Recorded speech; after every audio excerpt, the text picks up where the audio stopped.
কালকে যেটা মন চায় আমি সেটা করি, আমার তো আর কিন্তু কোন বাড়ির মেয়ে?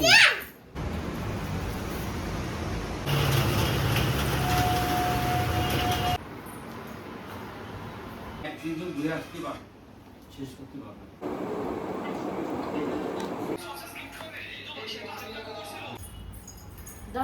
মানুষের জীবন যখন একটা রুটিনের ভেতরে থাকে, সেই জীবন যে কতটা সুন্দর হয় লাস্ট 3 মাসে আমি খুব ভালো বুঝেছি। আজকে ছিল লিটল গোল্ডের স্কুলের দিন, বাট স্কুলে মেয়েকে পাঠালাম না। কেন পাঠালাম না? বাবার দোকানে কখন গেলাম, স্বর্ণজিতের বাবা মা আসলো, আমি কি কি খাওয়া দাওয়া করালাম, সব মিলিয়ে আজকের ফাটাফাটি এবং মজাদার ব্লগটাকে সাজিয়েছি। হোপফুলি তোমাদের ভীষণ ভালো লাগবে। হ্যালো মাই লাভলি ভিউয়ার্স, আমি Priyanka and welcome to my channel Priyanka's time story. সকালবেলা ঘুম থেকে উঠে আজকে ভালোভাবে ফলো করে দেখলাম এই গাছটা না নষ্ট হয়ে গেছে। গাছটা নষ্ট হয়ে গেছে না গাছটার মাটি নষ্ট হয়ে গেছে বুঝতে পারলাম না। এর গোড়ায় মেবি দুধ বা অন্যান্য টাইপের হয় না, সেই ভগবানের অভিষেক করা জল টল কিছু পড়াতে ছুত লেগেছে গাছটায়। কি সুন্দর ফুল ফুটতো মনে আছে, আমি নাচের ভিডিওগুলো করতাম। হুট করে আজকে একটা ভিডিও বানাতে গিয়ে দেখি গাছের পাতাগুলো সব ইয়েলো হয়ে গেছে। আরে গ্রিন পাতা কোথায় গেল? তখন তদারকি করতে গিয়ে দেখি গাছের তলার মাটিটা পুরো নষ্ট হয়ে গেছে, পিঁপড়ে ধরে গেছে। ভেবেছি গাছটাতে ভালো করে একটু জল টল দেবো, দেখি গাছটা যদি বেঁচে যায়। এই গাছগুলো জানো তো সহসা মরে না। আমি তো আগে এই গাছটার নামই জানতাম না, বাগান বিলাস। তোমাদের কাছ থেকে শুনে গাছটার নাম শিখেছি। এই গাছটাকে কি করে বাঁচাবো, কেউ যদি জেনে থাকো অবশ্যই একটু কমেন্ট করে আমাকে জানিও। তো এরই ভেতর দেখি লিটল গোল্ডের বাবা ঢুকেছে। আজকে সকালবেলা 5:30 যেমন অ্যালার্ম বাজা মাত্র, 5:30 নয় অ্যাকচুয়ালি 5:13 অ্যালার্মটা সেট করা, উঠতে উঠতে 5:30 বেজে যায়। ঘুম থেকে ওঠার পর লিটল গোল্ড বলছে মা স্কুলে যাবো না, কান্নাকাটি করছে, আমার চোখে ব্যথা করছে। লিটল গোল্ডের বাবাও সেই কান্না থামাতে পারেনি। না থামাতে পারলে আমি বললাম ঠিক আছে, মেয়েটা যখন বারবার করে বলছে, কালকে রাত্রে ওখানটা থেকে এসে শুতে একটু দেরি হয়ে গেছে, ঠিক আছে একটু না হয় রেস্ট নিক। তার জন্য মেয়েকে আর স্কুলে পাঠায়নি। এই করতে গিয়ে লিটল গোল্ডের বই খাতা খুঁজতে গেছিলাম কালকে রাত্রে, যেহেতু আজকে স্কুলে পাঠাবো। দেখি প্রচুর এমন হোমওয়ার্ক রয়েছে যেগুলো লিটল গোল্ডকে করানোই হয়নি। আমিও খেয়াল করিনি, বইটা স্কুলে জমা থাকে, হয়তো 2 দিন গেলাম না স্কুলে, বইটা আর আনা হলো না। তো সেইগুলো সমস্ত করাতে হবে, ভেবেছি আজকে বাড়িতে বসে বসে ওগুলোকে করাবো। তো সকালবেলা লিটল গোল্ডের বাবাকে দিয়ে লিটল গোল্ডকে দিয়ে ওগুলোই করাতে বসেছি। আর তারই ভেতর আমি ঘর সংসারের যা যা কাজকর্ম রয়েছে সেগুলো সব করে নিচ্ছি। বাসি বিছানা সমস্ত তোলা, রান্নাঘরে যা যা খাবো সকালবেলা সেগুলো রেডি করা। লিটল গোল্ডের বাবা আজকে দোকানে গিয়ে বসেছিল। স্বর্ণজিতের মা বাবা কাকু কাকিমা এসছে। কাকিমার হয়তো চোখে একটু কি প্রবলেম হয়েছে, লাল হয়ে গেছে, তার জন্য দিশাতে নিয়ে গেছিলো স্বর্ণজিৎ ডাক্তার দেখাতে। তাই দোকানে লিটল গোল্ডের বাবা বসিয়েছে। মা আবার এক গাদা খাবার দাবার লিটল গোল্ডের বাবার জন্য দিয়ে দিয়েছে, রুটি, আলু ভাজা, ডিম ভাজা, ফল, এই সমস্ত। তো সেগুলো আর দোকানে বসে উনি খাবে কি করে? দোকানে তো আর খাওয়ার সেরকম পজিশন নেই। খেতে গেলে বাবার যে গোডাউন রয়েছে ওপরে, সেখানে গিয়ে খেতে হবে। তো উনি সবই বাড়িতে নিয়ে এসছে। একদিক থেকে ভালোই হয়েছে, সকালবেলা আমি আলু আর হলো গিয়ে পটল কাটিয়ে রেখেছিলাম যে আমি ওটা দিয়ে ভাজা করে খাবো। আর আমার ভাত বসিয়ে দিয়েছিলাম, ভাত আর আলু ভাজা ঘি দিয়ে এই দিয়ে খেয়ে যাব। আর ডিম ভাজা ভেবেছিলাম একটা ভেজে নেব। তারপরে যেহেতু এই সমস্ত ভাজাভুজি নিয়ে এসছে, আমার আর ভাজাভাজি করতে হয়নি। আর দেখি তারই ভেতর সমস্ত জামাকাপড় মেলে দিয়ে গেছে, হাফ শুকিয়েছে হাফ শুকায়নি, যেহেতু রোদ্দুর ওঠেনি। সকাল থেকে এক পশলায় ঝিরঝির করে বৃষ্টি হয়েছে। রথের টাইমের পর থেকে এরকমই হয়। রথের ঠাকুরটা জানো তো আগের দিন ভেঙে গেছে, লিটল গোল্ড জোরে টান দিয়েছে আজকা, পেছন থেকে ভেঙে গেছে। আমি আবার সেটা মাটির ভেতরেই রেখে দিয়েছি। মাটির জিনিস ভগবানের বিসর্জন মাটিতেই মিশে যাবে। তো তাড়াতাড়ি করে ঘরে ঢুকে এখন পুজো অর্চনা দেবো, দিয়ে যা খাবার দাবার রয়েছে সেটা গোছাবো। লিটল গোল্ডের বাবাকেও কিছুটা খেতে দেবো, আমিও খাবো। একবার না দুবার করলো মা ফোন, একবারই করেছে। তোমাদের গপুদা সকাল থেকে দোকানে ছিল, তো মা এখন মাছ টাছ কি কিনেছে। আমিও তো সেই ইলিশ মাছটা সব কিনে রেখেছি, মাকে দিয়ে বলবো যে মা তুমি রান্না করে আমাকে পাঠাও, তাহলে আমার রান্না করে খাওয়ার দিকে হয়ে গেছে। তার কিছু দেবো না বাবা, অত নিয়ে গেলে তারপর শেষে মা রান্না বান্না কি করে খাবে। তো আমি একটু ভাত খাবো ঘি দিয়ে, আর হলো মা যে আলু ভাজা ডিম ভাজা পাঠিয়েছে এই দিয়ে। তো আমারও সকালবেলা উঠতে ঘুম থেকে দেরি হয়ে গেছে। তো আমি এরকমই, আমার যেটা মন চায় আমি সেটা করি। আমার তো কারো কথা ইয়ে করে তো লাভ নেই। ডিম ভাজা খাওনি কেন গো? আমার জন্য রেখেছো এইটুকু, তাহলে খেতে পারলে খেয়ে নিতে পারতে। না না ঠিক খেতে পারতে না, পেট ভরে গেছে। পেট ভরে গেছে তার জন্য এইটুকু বাকি রেখে দিয়েছো। খাও না, তোমার জন্য রেখেছি। এখন এই দিয়ে আমি ভাত খাবো। ঘিটা কোথায়? ঘি কি তুমি আর তোমার মেয়ে খেয়ে শেষ করে দিলে? কতটা ঘি থাকে এর ভেতর? তুমি আর তোমার মেয়ে দেখো কতটা। ঠিক আছে খাও না, আবার এনে দেবো। ঠিক আছে খাও না, খাওয়ার জিনিস তো খাবে। তাহলে এত নাও শর্টস নাও। মা এরই ভেতর 2 থেকে 3 বার ফোন করেছে, কারণ মা মনে হয় সকালবেলা দোকানে বসেই দোকানের সামনে দিয়ে মাছ টাছ বিক্রি হয় না, সেই মাছ কিনেছে। যেহেতু বাবা আজকে কলকাতায় গেছে, মা আর বাজারে যেতে পারেনি। যদিও মা পরে বলছিল যে ফ্রিজে মাছ টাছ ছিল, কিন্তু কি করবে বলো, মায়ের আজকে যে হাউস হেল্প ঘর মোছা বাসন মাজার সে আসেনি, সবজি টবজি কাটার, তার জন্য মারও প্রচুর প্রেশার। মানে রান্নাঘরের ভেতরে, মানে আমি যখন বাড়িতে খাওয়া দাওয়া করতে গেছি, গিয়ে দেখি এক ডাল ভর্তি থালা বাসন, কখন মাজবে? যেগুলো নেসেসারি সেগুলো মা মনে হয় মেজে নিয়েছে, কড়াই টড়াইগুলো কিছু থালা টালা, আর বাকি ওইভাবে রেখে দিয়েছে। খারাপ লাগে, মানে বাড়ির মহিলা যখন কাজে ইনভলভ থাকে না, ফুল টাইম কাজে, এবার তার উপর না প্রচুর প্রেশার হয়ে যায়, রান্না করা, তার পাশে ঘর বাড়ি সামলানো, তারপর আতিথেয়তার তো একটা ব্যাপার আছে।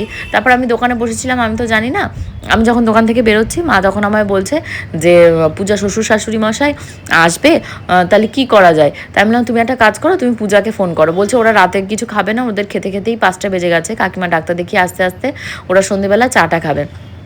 বাড়িতে তো বাবা একা থাকবে, আমি আর লিটিল গোল্ড যদি চলে আসি, তাহলে মানে ওদের সাথে কথাও বা কতটাই আর বাবা বলবে। মা আসবে, তারপর গিয়ে আতিথেয়তা করবে। তাহলে ঠিক আছে, আমি তাহলে থাকছি, আমি তাহলে যা মিষ্টি টিষ্টি যা খায় সেগুলো করে দেবো ওখানে। তা মা বললো যে আসলে পূজাকে ফোন করেছে, পূজা মনে হয় বলেছে ঠিক আছে ওরা রাতে কিছু খাবে না ডিনার, তুমি অন্য স্ন্যাক্স কিছু করতে। তারপর আমাকে মা বলছিল যে চাউমিন রান্না করতে, তাই আমি বললাম এখন চাউমিন রান্না করতে গেলে সিদ্ধ টিদ্ধ করে রান্নাবান্না করতে করতে কাকু কাকিমা বারবার না না না না এমনিই বলছে কিছু খাবে না।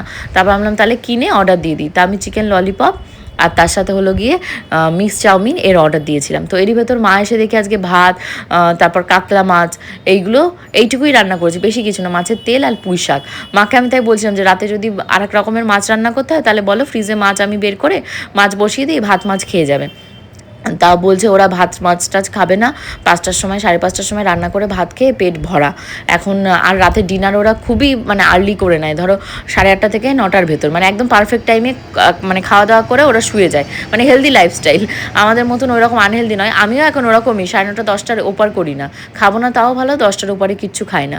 তো কাকু কাকিমার জন্য এখন লিকার চা বানাচ্ছি। আমি বলছিলাম যে দুধ চা বানাই, তা কাকিমা বললো না তুমি লিকার চাই বানাও, আদা দিয়ে লিকার চা বানিয়েছি, কাকিমা তো খাবেই না চাও।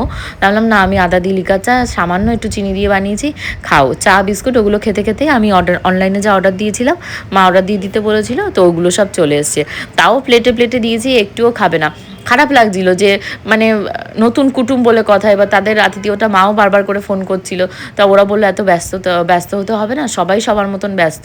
মা বাবু বলেছিল যে রবিবার থাকলে সবাইকে মিলে খাওয়া দাওয়া করতে পারতো, মানে ধরো পূজা শ্বশুর শাশুড়ি মা, তারপর বাবা মা পূজা স্বর্ণজিৎ, আমি গেলে আমি, সবাই মিলে একসাথে হতো। কিন্তু ওদের তারা রয়েছে, ওরা চলে যাবে, মানে শনিবারই ওরা দুপুরে ওখানে চলে যাবে ওদের গ্রামে। তো তার জন্য আর থাকা হলো না। আমিও তাই বলছিলাম যে কাকিমা থাকলে ভালো হতো, সবাই মিলে একসাথে একটু গল্প টল্প করা যেত। তারপর বাবু অনেকক্ষণ বসে গল্প করেছে, বাবু আর আজকে রেস্ট নেয়নি, সেই কলকাতা মার্কেট থেকে এসে মানুষটা একটু ঘুমায়, তাই যেহেতু স্বর্ণজিতের বাবা মাকে পেয়েছে অনেকদিন পরে, অনেক গল্প টল্প ওরা করছিল, আমিও করছিলাম, করতেই বাবা দোকানে চলে গেছে, অলমোস্ট তখন 9:30 বাজে। তারপর মা আসলে একটু কাকু কাকিমা গল্প টল্প করতে এই চাউমিন ললিপপ এগুলো, তাও ওরা কিছু বিশেষ খায়নি, না খেলে আমি একটু নুডলস নিয়ে বসেছিলাম। লাজের নুডলসের মানে টেক্সচারটা কী বলো তো, প্রচুর মোটা, আর মানে খেলে না সহজে হজম হয় না। তো এরই ভেতরে দেখো লিটিল গোল্ড শুরু করেছে, মা এক থালা ভাত নিয়ে এসেছে লিটিল গোল্ডকে খাওয়াবে বলে, কারণ আমি এখন বাড়ি চলে যাব, প্রায় এখন 10:30 পৌনে 11টা বাজে। ঝুনু কাকিও এসেছিল, আমার মাথার যন্ত্রণা উঠেছে, আমি আবার ঘরে গিয়ে শুয়েছিলাম ওইটুকু গল্প টল্প করে। মা আবার বসে লিটিল গোল্ডকে এই যে খাওয়ানো দাওয়ানো করছে। মনে হয় চিংড়ি মাছ অনেকগুলো করেছিল আজকে রান্না, প্রায় 8-10 পিস চিংড়ি মাছ আমি আর লিটিল গোল্ড মিলেই খেয়ে ফেলেছি। আমি অর্ধেক খেয়েছি, লিটিল গোল্ড অর্ধেক খেয়েছে, এই করতে প্রত্যেকটা মাছই খাওয়া হয়ে গেছে। আর ওরকম ভাজা চিংড়ি মাছ খেতে দেখবে বেশ ভালোই লাগে। আর মা আজকে রান্না করেছিল কাতলা মাছ আলু দিয়ে, তারপর কাঁঠালে বিচি দিয়ে পুঁই শাক, বেশ ভালোই খেয়েছি। যাই হোক, পুঁই শাক টাক তো এখানে খুব একটা রান্নাবান্না করা হয় না, মনেই থাকে না, এত তাড়াহুড়োর ভেতরে শাক কাটানোর লোক আছে, বাট রান্না করার যে টাইমটা সেই টাইমটাই পাওয়া যায় না। তাহলে কি খাবি বল? আটা বউ পালালো জানলা দিয়ে। এরম ডেপো কবে হয়ে গেল, এরম গাটুলা টাইপের ডেপো?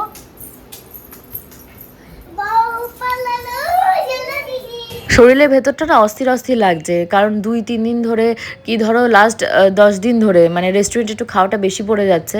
আমি সেটা বুঝতেই পারছি যে আনহেলদি লাইফস্টাইল হয়ে গেছে, রেস্টুরেন্টে খাওয়া দাওয়া অত কিছু হজম করার ক্যাপাসিটি আমার বডি বা লিভারের কোনো কিছুরই এখন নেই। তো আমি তাই মাকে বললাম আমি রাতে কিচ্ছু খাবো না, একটু চাউমিন মুখে দিয়েছি, কিচ্ছু খাবো না তো কিছুই খাবো না, ভালোভাবে চাউমিনটাই হজম হোক, নাহলে দেখবো মাঝরাতে উঠে আবার বমি করতে হচ্ছে। আজকে তো সকালবেলা যখন ভাত খাচ্ছিলাম আলু ভাজা ডিম ভাজা দিয়ে খেতে খেতে মনে হয় খাওয়া বেশি হয়ে গেছে না গ্যাস হয়ে গেছে, সকাল থেকে কিছু খাইনি, সেই ওক টেনে বমি করে মানে সেই গ্যাসের মতন খানিকটা বেরোলো। লিটিল গোল্ডের বাবা জল খাও জল খাও, ওই স্মেল যেন জলের নাকে গেলেও আমার গা পাক দিচ্ছে। তারপর তাড়াতাড়ি করে 4টে মুড়ি চাবানোর পর একটু শরীরটা রিল্যাক্স হয়েছে। জানি না প্রচুর পরিমাণে গ্যাস হয়ে গেছে, গ্যাস ফর্ম করার জন্য কী হচ্ছে আমার খাবার হজম হচ্ছে না, তারপর অল্পতেই আমার পেট ভরে যাচ্ছে। আগে যেমন খাওয়া দাওয়া করতে পারতাম, তোমাদের সাথে শেয়ার করতাম, অনেকে বলছে নজর লেগেছে, বেশি বেশি করে খাবার দাবার দেখাচ্ছ, নজর লেগে গেছে। আমি নজরে বিশ্বাস করি যেমন, আবার করি না, কারণ আমার খাবার আমি খাচ্ছি, তার খাবার সে খাবে, আবার নজর দোষও লাগতে পারে, কি হয়েছে জানি না।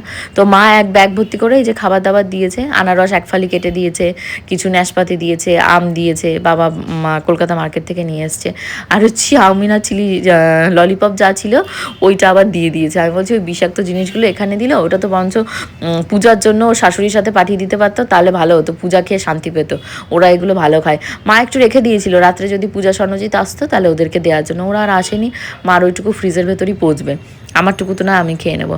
তো এরই ভেতর দেখি একটা নতুন অ্যাকোয়াগার্ড মেশিন এসছে, এটা হলো গোবিন্দ নতুন অ্যাকোয়াগার্ড মেশিন লাগাবে ওর জন্য। আর হোপফুলি আজকের ব্লগটা তোমাদের ভালো লেগেছে, ভালো লাগলে কমেন্ট করে জানিও, কালকে দুপুর 2টোয় আসবো।